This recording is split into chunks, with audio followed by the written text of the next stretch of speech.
Do you ever feel like life is taking pot shots at you all day long? A rude comment here, a broken promise there, a wave of petty annoyances that wears you down? What if you could build a kind of armor, and not to fight the world, but to protect your peace? Hi, I'm Mel Inglima, a fellow traveler working on becoming wiser every day.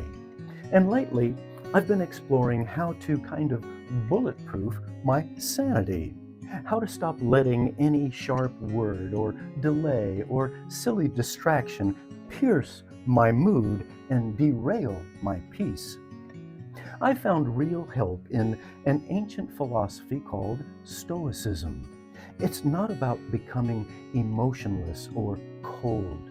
Stoicism is about learning how to carry yourself with strength when life throws pebbles, and pebbles that feel more like rocks being tossed at you all day long. Let's explore how to build this kind of armor, soft on the inside, yet steady and strong and shielded on the outside. There's no question that life is full of attacks on our peace. You're on hold for 45 minutes and then you get disconnected. A coworker or friend misinterprets something that you said and gets all defensive on you. You jump into social media, and after a bit, your mind is all discombobulated by all the outrageousness, the stupid ads, or people being outright rude. Now, none of these are fatal, but together they can chip away at your calm, like pebbles bouncing off glass. Sooner or later, something's gonna crack. The Stoics saw this coming. Epictetus taught that you should expect life to test you. Now, it's not to be paranoid about things, but it's so we don't get blindsided. You wouldn't walk into a battle in sandals and a t-shirt, would you? No, you gear up. So why walk into everyday life totally unshielded?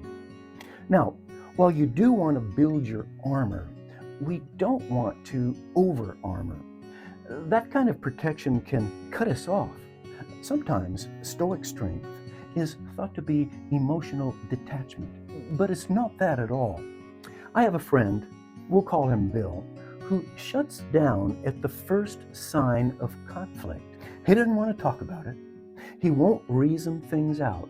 What he does is he builds this wall. That's not armor. That's a fortress. And we can't grow inside a fortress. That's like being holed up in a bunker. The Stoic version isn't about holing up in a bunker and shutting the world out. It's about staying present without letting their storm become your storm. It's the kind of armor that lets love in, it lets truth in, and it keeps reality in sight. But it keeps the chaos from running the show. Here's what the Stoic armor really looks like. First is your shield, which is the detachment from judgment, not from life itself. When someone criticizes you unfairly, your first reaction might be to defend yourself or fight back. But the Stoics would say, just hold up your shield. Ask yourself, is this true? Is this useful? Or is this just noise? And if it's just noise, you're going to let it bounce right off of your shield. Second is your breastplate. This is recognizing what your clear values are. Knowing who you are protects your heart.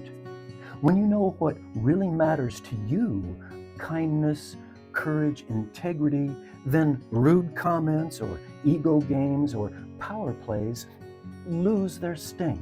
You're not exposed because you're not playing that kind of game. Then there's your helmet, which is your mental clarity. Marcus Aurelius reminded himself daily, you have the power over your mind, not outside events. That's your helmet. It keeps your mind from spiraling after something small, or especially after a series of small things go wrong. Again, remember, this isn't about becoming numb or uncaring. That would be more like the bunker, not armor. Armor is flexible. You get to move throughout the world. You still feel connected. You empathize, but you don't crumble or snap every time something goes wrong. Viktor Frankl agreed with the Stoics when he said, between stimulus and response is a space, and in that space lies our freedom and our power. The Stoics knew that space is where you raise your shield. That split second before you react, that's where you choose the higher road. Here's a personal example.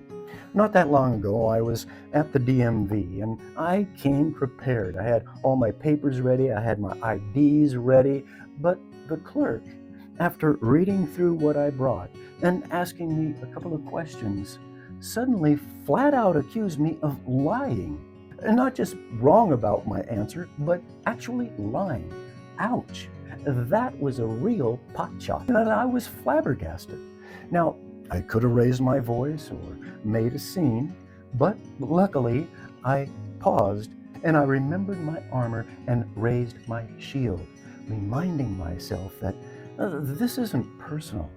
She's reacting from her world, and I don't have to absorb this by taking it personally. I walked her through the facts in hope of letting things settle, and eventually they did. I was able to walk out, well, still a little rattled, proud, because I didn't let her bullet land. And that is what this is all about. Not being perfect, just being protected. Years ago, before becoming more aware of these principles, I very well could have acted quite differently. I might have stormed out, or I might have shut down and retaliated with the silent treatment just to show her. But Stoicism helped me remember it's not about who's right, it's about who keeps their peace. That moment at the DMV, well, that was a test. Yeah, maybe I didn't ace the test, but I certainly passed. I kept my sanity intact. And that's how our armor is supposed to work. It strengthens over time. Each time you use it, it fits a little bit better. And yeah, it does take practice. Each night, the Stoics practiced a kind of debrief. They would ask themselves, where did I get thrown off today? What got past my shield? And what can I do better tomorrow? You're not trying to be invincible, just more resilient. As a way for me to reflect, I've taken up journaling most nights. Now, I don't always have an event that I can focus on that day that I can learn from, but with deeper thought, invariably, I'll come up with some recurring thinking patterns that I've often used that don't really serve me. Maybe you'll want to do your reflecting in the shower before bed, or perhaps during prayer. I encourage you to try it. The world likely isn't going to get any quieter, but you can arm yourself. You can move through your day, not hunkered down, but shielded by clarity, values, and presence. You'll realize that you don't need to fight every battle. You don't need to take every hit. You just need to carry your armor day by day. Thanks for joining me today. If this message spoke to you, please consider subscribing and be a part of this little army of thoughtful people trying to live with calm and purpose. And tell me in the comments, what tests your shield a lot lately? And how are you reinforcing your armor? Until next time, keep building that inner shield. I'm Mel, and thank you.